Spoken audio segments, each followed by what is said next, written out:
एक persecuted community कैसे गद्दार हो सकती है जब उस कम्युनिटी के पीछे आप हाथ धोए पड़े हुए हैं 100 साल से ऊपर, पूरी कोशिश लगा के आप उनके आए दिन कब्रें मस्मार कर रहे हैं, उनके मीनार तोड़ रहे हैं, उनके गुंबद तोड़ रहे हैं, उनको जलील कर रहे हैं, उनका इलाज नहीं करने देते, उनको जॉब से निकाल रहे हैं, उनको डिस्क्रिमिनेट कर रहे हैं।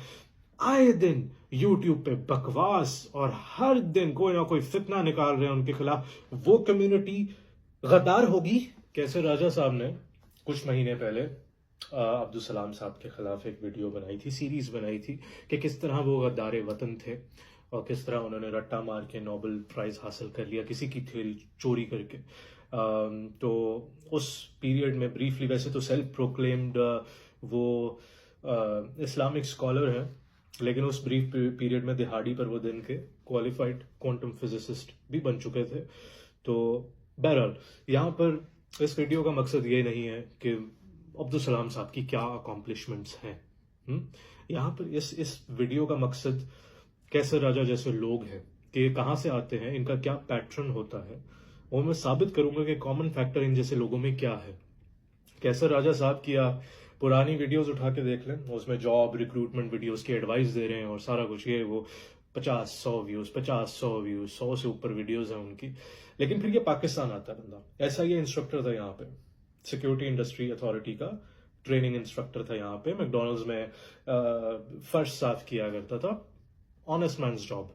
लेकिन ऑनेस्ट ही रहते, दो काम किए इन्होंने। एक, लिबरलिज्म के प्रोफेसर बन गए कि मुझे पता है लिबरलिज्म क्या है, कम्युनिज्म क्या है। उसकी चादर में फेमिनिज्म, औरत मार्च, जितने भी ये सारे ग्रुप्स हैं इनके खिलाफ बोलना, औरतों के क्या हकूक हैं, उसमें इस्लाम भी आ जाता है, वगैरह वगैरह। दूसरी जहां इसकी जूती चमकी वो थी ऑब्वियसली कादियानियत के खिलाफ बोलना, अहमदियों के खिलाफ बोलना। वहां इसके असल में व्यूज आना शुरू हुए उसकी चादर में, कादियानियत की चादर में। आप खत्म नबूवत के बारे में बोलो, ब्लास्फेमी लॉस के बारे में बोलो, अपोस्टेसी की पनिशमेंट के बारे में बोलो, आप दुनिया जहां की बातें कर लो उसकी चादर में, और आप बैठे हो और बोल रहे हो, लोग आपको देखेंगे। उसमें से मैं गारंटी से कह सकता हूं कि आधी से ज्यादा अवाम अहमदीज होते हैं, जो टीवी पे कख कुछ आ नहीं रहा होता, वो कहते हैं चलो यार इन जोकरों को ही सुन लेते हैं। वो हमारा कौन है, चीचा वतनी का जॉन विक, सलीम मेरा ख्याल नाम है, वो जो पेंट कोट पहन के आता, लंबे बाल हैं उसके। हाँ, वो उसको कौन जानता था 2-3 साल पहले? कोई भी नहीं। उसने भी यही टैक्टिक्स इस्तेमाल किए लिबरलिज्म के अंडर, औरतों के खिलाफ, ये वो सब कुछ। और ऐसा शाहरुख खान बन के फॉलोइंग बन गई उस बंदे की। तो कैसर राजा, ये पैटर्न है इन लोगों का। अदनान रशीद को देख लें, अदनान रशीद यहाँ लंदन में प्रीचर है, ठीक है। 2-3 साल पहले उस बंदे का किसको पता था? जुती इसकी कहाँ आके चमकी? कादियानियत। बात यह है कि गद्दारे वतन का जो इल्जाम ये लगाते हैं अहमदियों पे, स्पेसिफिकली सलाम पर, ठीक है। मैं कैसर राजा अगर ये वीडियो देख रहा है, जो कि देखेगा नहीं, ठीक है, मैं इनको जरा कुछ नाम देना चाहता हूं। कैसर राजा साहब, जरा थोड़ा हौसला रखें। आपके जो अताउल्लाह शाह बुखारी साहब हैं, आपके जो अब्दुल सत्तार खान नयाजी साहब हैं, शबीर उस्मानी साहब हैं, ठीक है, मौलाना मौदूदी हैं,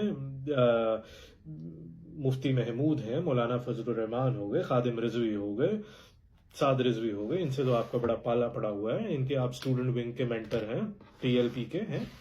ये वो लोग हैं, इंटरेस्टिंगली, कैसर साहब, जिनकी जिंदगियों पे किसी ना किसी पॉइंट पर गद्दारी का पर्चा, टेररिज्म के अंडर चार्जेस, जेलों में इनको डाला गया, यहां तक कि इनको सजाए मौत की सजा भी सुनाई गई थी। ये वो लोग हैं जो गद्दारे वतन हैं। और जो एक साइंसदान आप पेश करते हैं सलाम के अगेंस्ट, द ओनली रीजन तुम लोग अब्दुल कदीर खान की इज्जत करते हो इज बिकॉज वो सुन्नी है, उसने न्यूक्लियर प्रोग्राम को आगे किया, और हमें सलाम को क्रेडिट ना दें, हम इस बंदे को क्रेडिट दें। और वो अल्लाह की शान देखें, उस बंदे पे भी गद्दारी के पर्चे हैं। उस बंदे की तो आधी उम्र तक, आखिर तक पाकिस्तानी हुकूमत ने इज्जत नहीं की। जिस बंदे को तुम सलाम के अगेंस्ट खड़ा करते हो, उस बंदे का क्या दर्जा, क्या क्या अकॉम्प्लिशमेंट्स है, चोरी किया हुआ काम। वो है बंदा जिस पे आपको मिलेंगे हिस्टोरिकली प्रूवन चीजें कि उसने चोरी की थी चीजें, उसने बेची थी चीजें। जैसे मैंने आपको आपके भी जो पुश्त है, इसकी मैंने आपको मिसालें दी हैं। कोई ले आए, सलाम साहब पे ले आए, जफरुल्लाह खान साहब पे ले आए, आर्मी में इतने अहमदीस थे, अख्तर हुसैन मलिक थे, first chief of air force Ahmadi थे, कोई ले आए आतिफ मियां। आजकल के जमाने में कोई करप्शन चार्जेस, कोई गद्दारी का कोई पर्चा, कुछ ले आए। कोई एक मिसाल नहीं मिलेगी आपको। मिसालें क्या मिलेंगी, वो अहमदीज को हमने जेल में डाल दिया क्योंकि उसने सलाम किया था। वो सैयद अली तारिक को हमने जेल में डाल दिया क्योंकि उसने सैयद लिखा हुआ था। अहमदी तो सैयद हो नहीं सकते, उसने पेपर पे बिस्मिल्लाह लिख दिया था। ये हैं आपके पास मिसालें। एक परसिक्यूटेड कम्युनिटी कैसे गद्दार हो सकती है जब उस कम्युनिटी के पीछे आप हाथ धोए पड़े हुए हैं 100 साल से ऊपर, पूरी कोशिश लगा के। आप उनके आए दिन कब्रें मस्मार कर रहे हैं, उनके मीनार तोड़ रहे हैं, उनके गुंबद तोड़ रहे हैं, उनको जलील कर रहे हैं, उनका इलाज नहीं करने देते, उनको जॉब से निकाल रहे हैं, उनको डिस्क्रिमिनेट कर रहे हैं। आए दिन यूट्यूब पे बकवास और हर दिन कोई ना कोई फितना निकाल रहे हैं उनके खिलाफ। वो कम्युनिटी गद्दार होगी कैसा राजा साहब? आपके जो पुश्ते हैं, जो ये नाम लिए हैं चंद मैंने, इनका अंजाम देख ले। अताउल्लाह शाह बुखारी जो बड़ा स्टेज पर खड़ा होकर ऐसी ऐसी तकरीरें दिया करता था, मैं होता मैं भी इन्फ्लुएंस हो जाता। आखिर में क्या अल्लाह ताला ने उसका अंजाम किया? पैरालिसिस अटैक हुआ, बोल नहीं सकता था वो आखिर में, मौदूदी आखिर में लिख नहीं सकता था, वो उसकी ताकत थी लिखना। आगे की मौलवियों की देख लें क्या अंजाम हुआ है ऐसे मौलवियों का। तो आप आज देख लें कहाँ आप ऐसा ये इंस्ट्रक्टर है, कहाँ आप मैकडोनल्ड्स के फर्श साफ कर रहे हैं, ऑनेस्ट मैन जॉब, ऑनेस्टी के साथ। आज आप वहीं अल्लाह की लानत लिए बैठे हैं और यूट्यूब पे बकवास कर रहे हैं और वो पैटर्न फॉलो कर रहे हैं कि मैं मंथली वीकली अहमदियों के खिलाफ वीडियोस निकाल दूंगा या लिबरलिज्म के खिलाफ बोल दूंगा, तो ये मेरी लेगेसी है। लानत हो ऐसी लेगेसी पे, बोलते रहे, कोई मसला नहीं है, रब रखा। हम तो रखते हैं मुसलमानों का दीन, दिल से है खुदा में खत्मुल मुरसलीन।